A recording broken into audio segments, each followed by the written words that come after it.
Hello friends, कैसे हैं आप सब। उम्मीद करते हैं आप लोग बहुत अच्छे होंगे। तो आज सुबह का संदेश देखते हैं क्या है आपके लिए, आज के दिन के लिए, आने वाले वक्त के लिए, आपकी पूरी लाइफ के लिए। ठीक है, तो ये जो रीडिंग होती है ना, एक तो ये टाइमलेस है। आप जब भी देखें आज सुबह तो आप देख ही रहे हैं, आज के दिन के लिए तो आप इसको देख ही रहे हैं। साथ में ऐसा होता है ना, कभी कभी हमें कुछ समझ में नहीं आ रहा होता है, और शायद ये वीडियो आप डेली नहीं देखते हैं या फिर कभी कभार आप देख लेते हैं। उस वक्त जब आपको कुछ समझ में ना आ रहा हो, भले ही सुबह का संदेश है, भले हम इसको सुबह डालते हैं, डेली मैसेज के तौर पे हम ये डालते हैं, गाइडेंस के तौर पे डालते हैं, लेकिन जब कभी आपको कुछ समझ में ना आ रहा हो तब उस समय भी आप इस वीडियो को देख सकते हैं। बस आंखें बंद करना है, प्रार्थना करनी है और फिर इस वीडियो को सुनना है। ठीक है, कभी कभार ऐसा भी वक्त होता है हमारे जीवन में जब हमारे साथ कोई नहीं होता है। ठीक है, कोई भी नहीं होता है जिसे हम अपनी बातों को बता सकें, एडवाइस ले सकें। ईश्वर से बातें करते रहते हैं लेकिन जवाब नहीं मिलता है। कुछ जवाब मन में आते भी हैं लेकिन बातें हम समझ नहीं पाते हैं कि सच में ईश्वर हमसे क्या कहना चाहते हैं। ठीक है, उस टाइम पे ये वीडियो आपके लिए बहुत ज़्यादा मदद करेगा। ठीक है, अगर आपको विश्वास है तो। मैं ये नहीं कह रही हूँ कि आप हर वक्त ऐसा किया करें, लेकिन आपको विश्वास है तो जब भी आपको ज़रूरत होगी ये वीडियो आपके ज़रूर काम आएगा, ऐसा मेरा विश्वास है। ठीक है, आप अपना एक विश्वास बना के रखिएगा, तभी ये आपके काम आएगा। तो जब कभी भी आपको लगे कि आपको ज़रूरत है किसी की और आप किसी से बातें करना चाहते हैं लेकिन कोई है नहीं आपके पास, तो आपके लिए ये कार्ड्स हैं। आप तुरंत आएँ, और टाइम लेस वीडियो है, कभी भी देखें। प्लेलिस्ट मैंने बना के रखी हैं, कुछ वीडियोस उसमें ऐड हो भी चुके हैं, कुछ ऐड नहीं है तो मैं उसे ऐड कर दूंगी, लेकिन अभी जितने हैं बहुत हैं उसमें पे। आपको मेरे इस चैनल पे लगभग मुझे 2 साल कंप्लीट हो रहे हैं, तो बहुत सारे वीडियो हैं इस टॉपिक पे जिसमें आप अपनी समस्याओं को सॉल्व कर सकते हैं, हल कर सकते हैं बिना किसी की मदद के। ठीक है, बस आपको थोड़ा सा ध्यान लगाना होगा और इस वीडियो में बताई गई बातों को अपनी जो भी सिचुएशन है उससे कनेक्ट करना होगा। जब आपका विश्वास होगा तभी चीज़ें कनेक्ट होंगी। ये बात मैं आपको हर वक्त कहती हूँ, आज भी कहूँगी। तो चलिए, बहुत बातें हो गई, ज़रूरी था, मुझे चाहिए था ये बात आपसे बहुत पहले मैं आपसे शेयर करना, लेकिन टाइम नहीं मिला। लेकिन अभी मुझे लगा कि मुझे इस वीडियो में ये बात आपसे शेयर करनी थी कि जब भी आपको लगे कि आपके साथ कोई नहीं है और आप परेशान हैं और आप चाहते हैं किसी की सलाह, तो ये कार्ड्स आपकी मदद करेंगे। आइए देखते हैं आज के दिन के लिए क्या संदेश है आपके लिए। नीचे कमेंट बॉक्स में ओम साईं राम लिख के जाना बिल्कुल मत भूलिएगा। ठीक है, तो सबसे पहले काम आप कीजिए कि नीचे जाइए और ओम साईं राम लिखिए, और चलिए वीडियो देखते हैं हम सब कि हमें आज के दिन के लिए क्या सलाह आ रही है, जो लोग भी इस वीडियो को देख रहे हैं। ये संदेश आपके लिए है। स्वेच्छा से बाबा को अपने आप को सौंप दीजिए, अपनी अभिलाषित कहानी को नहीं।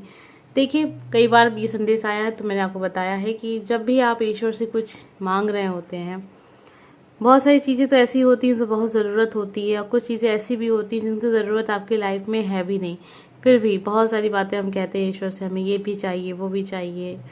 हर वक्त अगर आप ऐसे ही कहेंगे तो कभी ना कभी तो ऐसा होगा ना कि ईश्वर भी सोचेंगे कि आप जब ज़रूरत होती है तभी आप उनको याद करते हैं। ठीक है, तो ये बात का भी ध्यान रखिएगा। आप कहते हैं ना कि आप ज़रूरत में लोग आपको याद करते हैं तो आपको खुशी तो होती है, लेकिन तभी उतना अच्छा नहीं लगता है ना कि देखिए जब ज़रूरत थी तभी ये इंसान मेरे पास आया, अभी इनका काम हो गया और अभी ये इंसान हमसे दूर जा रहा है। तो वही बात होती है ईश्वर के साथ भी। ठीक है, आप ज़रूरत होती है तो इनके पास जा रहे हैं, अच्छी बात है, आप ज़रूरत में याद कर रहे हैं, लेकिन ज़रूरत नहीं भी हो तब भी अगर आप ईश्वर को याद कर रहे हैं तो ये बहुत अच्छी बात है।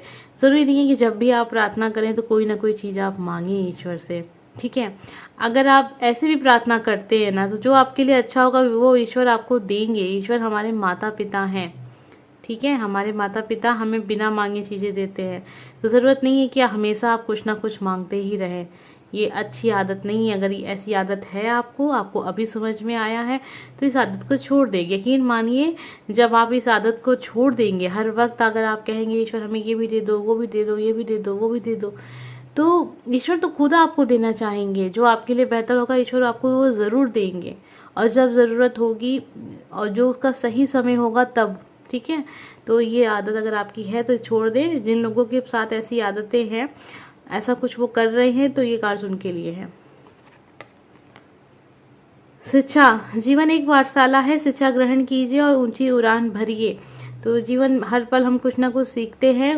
कुछ बुरा सामना करने को मिला आपको, आने जो भी वक्त आपका था उसको सोच के अपने आने वाले वक्त को बर्बाद ना करें, उससे बातों को सीखें और आगे बढ़ जाएं। ठीक है। सपनों के द्वारा मैं आपके साथ संवाद करूंगा। तो ईश्वर बहुत जल्द आपके सपनों में आने वाले हैं। आप परेशान हैं, हर वक्त आपको महसूस होता है कि आप दुखी हैं और आप चाहते हैं कि ईश्वर से मुलाकात होता है ना। इंसान कुछ ना कुछ लोग ऐसे भी होते हैं जो चाहते हैं कि कहाँ से ईश्वर से मुलाकात हो जाए। खास तौर पे जब हम लोग बचपन में जब हम लोग बच्चे थे तब ये ख्याल बहुत आता था कि ईश्वर के दर्शन हो जाएंगे। नए नए टेक्निक निकालते थे कि ऐसे करेंगे भगवान के दर्शन हो जाएंगे, ऐसे करने से भगवान के दर्शन हो जाएंगे। तब हम बच्चे थे, लेकिन हम इतने सच्चे थे कि हमें लगता था कि ईश्वर के दर्शन हो जाएंगे। अभी हमें लगता है कि नहीं, ईश्वर के दर्शन कहाँ होंगे। लेकिन ऐसा नहीं है, हमें अपनी सोच वैसी ही रखनी है कि हम कुछ ऐसा काम करेंगे और ईश्वर के दर्शन हो जाएंगे। अगर आप ऐसी सोच रख रहे हैं कि आपके ईश्वर के दर्शन आपको होंगे, तो बहुत जल्दी यकीन मानिए, जिस भी शक्ति में आप भरोसा रखते हैं। साईं बाबा के कार्ड्स हैं, तो साईं बाबा के जो भक्त हैं उनके लिए तो ये है कि हाँ, साईं बाबा आपको दर्शन देंगे। लेकिन अगर आप किसी और शक्ति पर विश्वास रखते हैं तो वो शक्ति भी आपको दर्शन आपके सपनों के माध्यम से देगी। ठीक है, बहुत जल्दी ये चीज आपके साथ होगी। मन, शरीर एवं आत्मा में तारतम्य साधिए, ये सभी तत्वों को संतुलन साधने में सहायक होंगे। ठीक है। दुखों का सामना कीजिए। दुखों का अनुभव किसी विशेष परिस्थिति के कारण नहीं, उस परिस्थिति को अस्वीकार करने से है, उसका सामना कीजिए। देखिए क्या होता है, जब हम एक्सेप्ट नहीं कर रहे होते हैं तभी हमें दुख महसूस होता है। जब हम अपनी गलती को स्वीकार कर लेंगे कि नहीं, ये जो भी चीजें हुई हैं वो कहीं ना कहीं इसका कारण हम खुद हैं। जिस दिन आपने कारण अपने आप को बना लिया, आप उसको ठीक करने के लिए सोचेंगे, क्योंकि जब हमसे कोई गलती होती तभी हम उसको सुधारते हैं, अन्यथा नहीं सुधारते हैं। तो वही बात है कि जब तक आप एक्सेप्ट नहीं करेंगे तब तक आपको दुख महसूस होगा। लेकिन जिस दिन आपने एक्सेप्ट कर लिया कि ये जो भी चीज है मेरे ही कारण है, तो उस दिन से वो दुख आपका समाप्त हो जाएगा। समर्पण, अपने मालिक एवं गुरु के प्रति अनुग्रह पूर्वक समर्पण कीजिए और उन्हें वर्तमान स्थिति का सामना करने दीजिए। ये खास तौर पे मुझे लग रहा है कि कोई ऐसा पर्सन है जो अपने गुरु को बहुत ज़्यादा सम्मान करते हैं, मानते हैं उनकी हर बात को। तो उनके लिए ये कार्ड्स है कि आप अपने गुरु के प्रति जो भी कुछ आप चाहते हैं समर्पण की स्थिति में रहें। जैसे एक स्टूडेंट अपने गुरु में सब कुछ खोजता है, ठीक उसी तरीके से ये कार्ड उनके लिए है जो स्टूडेंट है। ठीक है।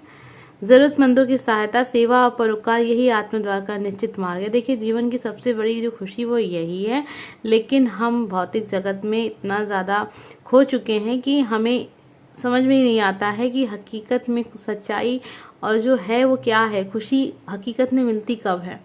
तो आप समझ लीजिए, ये तो आप जानते ही होंगे कि जरूरतमंदों की सहायता करने के बाद जो खुशी मिलती है ना, वो चाहे आप कितना बड़ा क्या कह सकते हैं, इसमें उदाहरण के तौर पे चल लीजिए फोन, मोबाइल, अगर किसी महंगे ब्रांड का आप मोबाइल ले लेना तो वो खुशी भी आपको तब महसूस नहीं होगी जितना एक गरीब को आप जब खाना खिलाते हैं, किसी दुखी को आप उसके दुख का जो भी तकलीफ है उसको समाप्त करते हैं, उसके बाद जो आपको खुशी मिलती है वो खुशी की तुलना आप किसी से कर ही नहीं सकते हैं।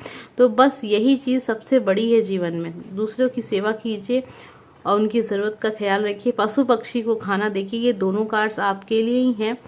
तो अगर आपको लगता है कि महंगी महंगी चीज़ों में खुशी मिलती है, ठीक है, महंगी चीज़ें साथ में रहेंगी, और अगर आप किसी को महंगा गिफ्ट देंगे तभी वो खुश होगा, ऐसा कुछ नहीं है। सेवा परोपकार ही आत्मद्वार, मतलब जिनको ज़रूरत हो उनकी सहायता कीजिए, इसी से आपको सब भला होगा। ठीक है। पशु पक्षी को खाना दीजिए, अन्न दीजिए। देखिए, ठंड का मौसम आ रहा है, इस बात का ध्यान रखिएगा कि कोई पशु पक्षी भूखा ना रहे। और इस समय बहुत सारे ऐसे पशु पक्षी होते हैं जो ठंड में बाहर पड़े रहते हैं, खाना नहीं मिलता है, और बारिश भी हो रही है आजकल का, तो मौसम ही चेंज हो चुका है, हर चीज़ बदल गई है। तो पशु पक्षियों को बहुत केयर की ज़रूरत है, क्योंकि उन्हें तो खाना हम ही से मिलेगा ना। अगर वो शहर में रहते हैं, चाहे वो गाँव में ही रहते हों, लेकिन जहाँ भी रहेंगे अब वो वाला तो पर्यावरण रहा नहीं है कि जंगल हो चारों तरफ, तो पशु पक्षियों को अपना भोजन मिल जाए, आसानी से शिकार करें, जैसे भी ये अपना खाना खाते हैं। अब तो सब कुछ शहरी शहर है, तो अभी किसके भरोसे हैं, ये हमारे ही भरोसे हैं ना। तो जो भी खाना आपके घर बचा करे वो पशु पक्षियों को ज़रूर आप दिया कीजिए, और आस पड़ोस के लोगों को भी सलाह देंगी वो भी ऐसा कुछ करें, ठीक है। रूहानी गुट समूह, रूहानी समूह से कोई व्यक्ति अगर आपकी मदद करने की कोशिश करे तो उसकी मदद को स्वीकार कीजिए। कभी कभार ऐसा होता है, हमें लगता है जो हम सोच रहे हैं वही सही है, जो हम कर रहे हैं वही सही है। ऐसा नहीं है कि हर वक्त हम सही हों, ठीक है। अगर आपको ये लगने लगा है कि आप हर वक्त सही है ना, तो कहीं ना कहीं आपके अंदर अहंकार आ रहा है, तो इसको समाप्त कीजिए।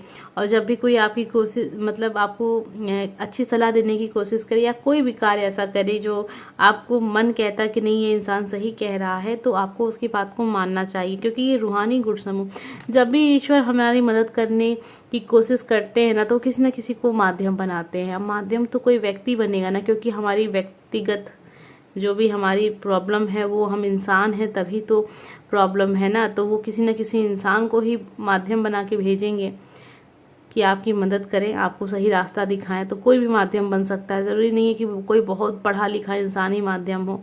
कोई ऐसा इंसान भी हो सकता है जो शायद पढ़ा लिखा ना हो।